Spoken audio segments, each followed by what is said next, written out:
আমি যদি শুধু ফরজ নামাজ পড়ি, একজন লোক রাসূল সাল্লাল্লাহু আলাইহি ওয়াসাল্লামের কাছে এসে বলল যে ইয়া রাসূলুল্লাহ, আমি যদি শুধু ফরজ নামাজ, মানে ওই যে খুঁটি, ফরজ নামাজ হচ্ছে কি স্তম্ভ, ফরজ নামাজ কি, এই লোকটা বলছে যে আমি দিনে শুধু 17 রাকাত নামাজ পড়ব।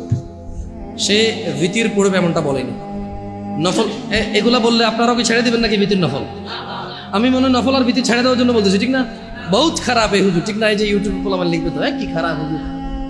আমি ভাই হ্যালো, এটা বেনামাজিদেরকে বলতেছি যারা নামাজ পড়ে না, তাদের নামাজটা তাদেরকে পরিচয় করাই দিচ্ছি। আর ও যখন 17 রাকাত নামাজ পড়বে, ও নিজেই উইতির পড়বে, সুন্নাহ পড়বে, নফল পড়বে, আলহামদুলিল্লাহ। ওর যখন ভালোবাসা চলে আসবে নামাজের সাথে, ও নিজেই এই হুট করে বজু করে 2 রাকাত নামাজ এমনিতেই পড়বে ইনশাআল্লাহ। নামাজটাকে ভালোবাসলে ও উদ্বিগ্ন হয়ে যাবে যে জোহর শেষ হয়ে গেলে আসর কখন আসবে। ওর পীড়া যন্ত্রণা শুরু হয়ে যাবে, আসর হয়ে গেল, কি রে 5:30 বাজে আজান দেয় না, কি রে আজান আসছে কটা বাজে রে, 3 মিনিট পেয়ে। আমি দেখছি এরকম মানুষ, আপনারা দেখছেন কি না? মানে হাঁটতেছি বলো যে কি রে 5:30 বাজে আজান দেয় নাকি দিয়ে দিছে। আমরা ওই ঘুরতে গেলাম আর কি, আমাদের এদিকে এলাকায়, যাক নাম বললাম না, আছে এখানে মসজিদে উপস্থিত আছে মাশাআল্লাহ।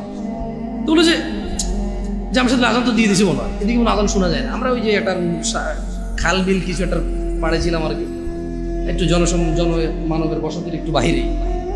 তো আমার বললো যে না ভাই 5:30 বাজে গেছে, আজান দিয়ে দিয়েছে। আমি বললাম ভাই মোবাইলে আজান দিয়ে, মোবাইলে আজান বলেছে একটু দেখেন তো আপনার টাইম ঠিক আছে কিনা, মোবাইল ঠিক আছে।